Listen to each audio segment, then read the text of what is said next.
Kjo është vazhdimësia e ndërgjegjësimit të popullit shqiptar se vetëm një shtet komb i shpëton shqiptarët, një shtet komb demokratik, meritokratik, ku t'i jepet e drejta dhe hakat Zotit, ku secilit vlerësohet për punën që bën dhe për aftësitë që ka dhe ku shteti të jetë një sistem administrativ shtrëngues, i fortë, me rregulla të qarta, pa më dyshje, kundër atyre që punojnë kundër interesave të shtetkombit shqiptar, dhe shtetkombi shqiptar duhet me qenë një sistem i fortë mbrojtës për interesat e popullit shqiptar dhe të kombit shqiptar. Ndaj dhe quhet shtetkomb, interesat kombëtare vijnë gjithmonë të parat, përpara interesave personale as që diskutohet, por edhe përpara interesave të tjera të grupit, familjes apo çdo lloj qoftë. Interesi kombëtar duhet me qenë i pari. Ky lloj shteti i duhet shqiptarëve. Një shtet i cili nuk sheh në dritë syrit askënd përpara interesave kombëtare. Një shtet me ligj, një shtet me barazi mundësish, një shtet ku gjithë secili t'i jepet mundësia të jetojë me nder dhe të mos shpopullohet ai vend, të cilin e shpopullojnë me zor, me forcë, kjo pari dhe shpura e saj kriminale dhe qesharake. Duke mbetur te pjesa e interesit përbashkët kombëtar dhe ndërtimin e një shteti kombëtarist, si mendoni nga cila pjesë do duhet të ruhet protesta dhe vetë protestuesit që mos kemi të bëjmë atë kalin e trojës që mund na paraqitet në fillim si përfaqësuesi të gjithëve dhe si përfaqësuesi interesit kombëtar dhe më pas rezulton të jetë një Rama 2 dhe jo vërtet ai që mund të përfaqësojë interesat e qytetarëve shqiptar? Shikoni, në çdo protestë ka një konglomerat interesash dhe grupimesh të cilat kanë interesa personale, interesa grupore, kanë interesa të shumë llojeve të cilët i bashkon një kauzë ose një çështje. Unë mendoj që kauza që bashkon të gjithë njerëzit që kanë dalë në shesh, sepse atje nuk ka dallime as blu, as kuq, as roz, as jeshil, as një lloj të një lloji tjetër. Dallimet në shesh anashkalohen për hir të objektivit të kauzës së përbashkët, e cila është objektivi i parë, është rrëzimi i sistemit të Paris Tiranës dhe për këtë duhet një seri gjëra që nëse më lejon unë edhe mund t'i parashtroj, janë pjesë e një platforme mbarkombëtare për Shqipërinë e lirë, e cila po qarkullon, të cilën unë e mbështes dhe e kam paraqitur edhe në rrjetet sociale. Është një platformë e cila kërkon shumë, janë 6 kërkesa, po do të listoj vetëm ato që janë më të rëndësishmet në këtë moment. Për sa i përket çështjeve të Zvërnecit, Sazanit dhe çdo lloj gjëje tjetër ku ka me të mek investime të pa qarta dhe të pa ku populli nuk ka transparencën e duhur, pa transparencë, duhen përdorur në radhë parë duhen pezulluar të gjitha, duhen përdorur gjitha mjetet administrative dhe ligjore, duhet ndërkombëtarizuar çështja, sepse Sazani për shembull është një aset strategjik i shqiptarëve, jo i qeverisë, është i shqiptarëve dhe nuk mund të jepet sepse është zgjuar keq me shëndetin mendor kryeministri një ditë apo sepse e ka punët ngushtë me administratën Trump. Kjo nuk mund të jetë kjo. Nuk mund të jetë ky kriteri i dhënies lejeve e të tjera. Pra, duhet një rishikim i të gjithave, duhet një ndërkombëtarizim i çështjes, duhet të ruajtja e mjedisit dhe e faunës shqiptare dhe e florës shqiptare me anë të gjitha mjeteve të mundshme. Por më e rëndësishmja, për detaj tek ajo që shkon përtej çështjes lokale, është transformimi i sistemit. Është kollaj thuhet me një fjali, transformimi i sistemit është e thjeshtë për të thënë, por ka disa faza të cilat duhen shpjeguar. Pikë pari duhet dorëheqja e kësaj qeverie dhe kabinetit. Me në kryeministrin i cili së fundmi ka shfaqur probleme të thella të shëndetit mendor. Duhet të largohet kjo qeveri dhe të zëvendësohet nga një qeveri teknike, po jo qeveri teknike e këtyre, se këta i kanë bërë qeveri teknike përpara, këta i kanë provuar këto lloj trukesh për të shndruar dhe për ta kthyer gjendjen atë që francezët e quajnë le plus ça change, le plus c'est la même chose. Sa më shumë që ndryshon, aq më shumë mbetet e njëjta. Nuk pi më ujë ajo për shqiptarët. Ata djemtë të vajzat e protestës atje, që janë fytyra më e bukur e shqiptarisë, nuk do ta pranojnë këtë. Dhe mirë dhe shumë mirë që nuk e pranojnë këtë. Është gjëja që më jep më shumë shpresë në këtë pikë. Atëherë çfarë duhet? Ajo që duhet është një qeveri teknike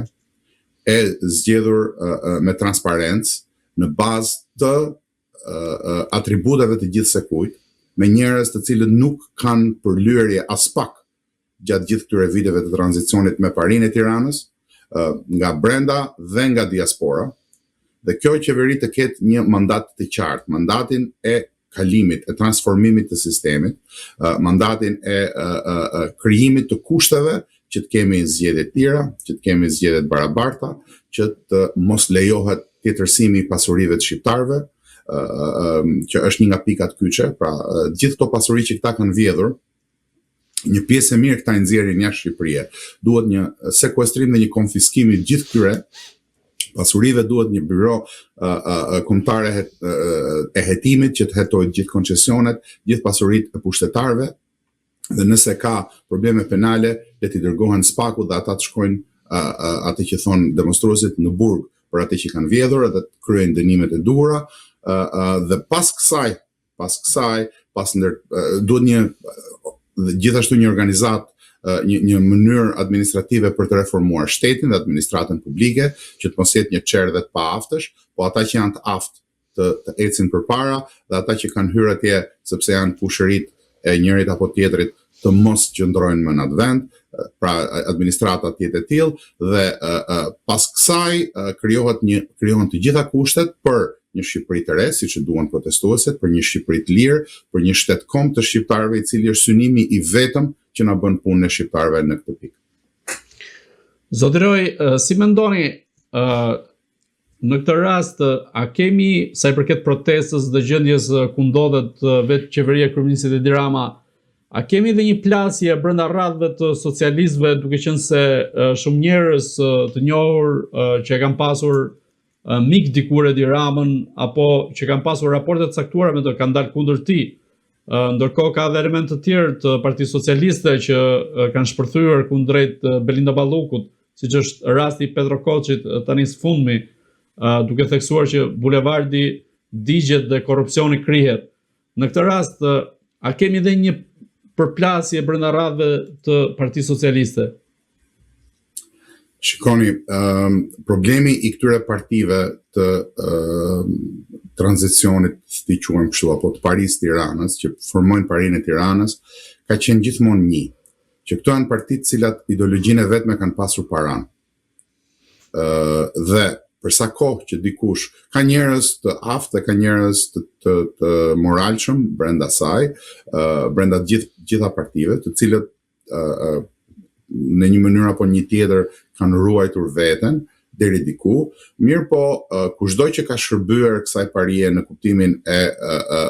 të qenit pjesë e mekanizmave vjedhës, pjesë e mekanizmave të pushtetit hajnor të njërit apo tjetrit, e ka të pamundur sot që të kuptojë se cili është thelbi i protestës. Thelbi i protestës nuk është thjesht as vërneci,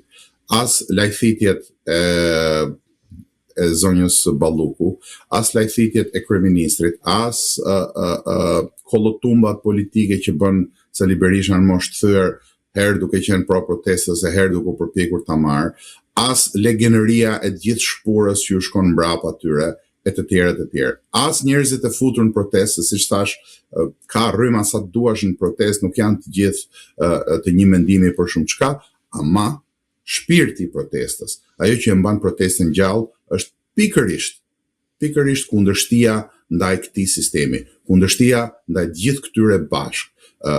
Dhe shprehja që thon protestuesit Rama në burg, Berisha në burg, nuk duhet marrë thjesht si një dëshirë mlefi kundër dy personave, por është mlef kundër sistemit që ata kanë ndërtuar. Është zhgënjim do ishte pak, unë do thoja është urrëtie ndaj asaj që këta kanë krijuar. Shqiptarët nuk janë këta, ne nuk jemi këta. Këta janë pjesa më e ndyrë e kombit shqiptar. e kanë treguar veten me veprime, nuk është etiketim nga ana ime, nuk është mendimi im. Këta janë sjell si kriminal, këta janë sjell si hajna, këta janë sjell si plehu i plehut të plehut të popullit shqiptar. Ndaj dhe meritojnë urrejtjen popullore. Sigurisht që ka kundërshti brenda Partisë Socialiste, por Partia Socialiste nuk është më një parti që ka një ideologji të qartë, e ka humbur fillin ideologjik prej kohësh dhe është thjesht një strukturë e fortë,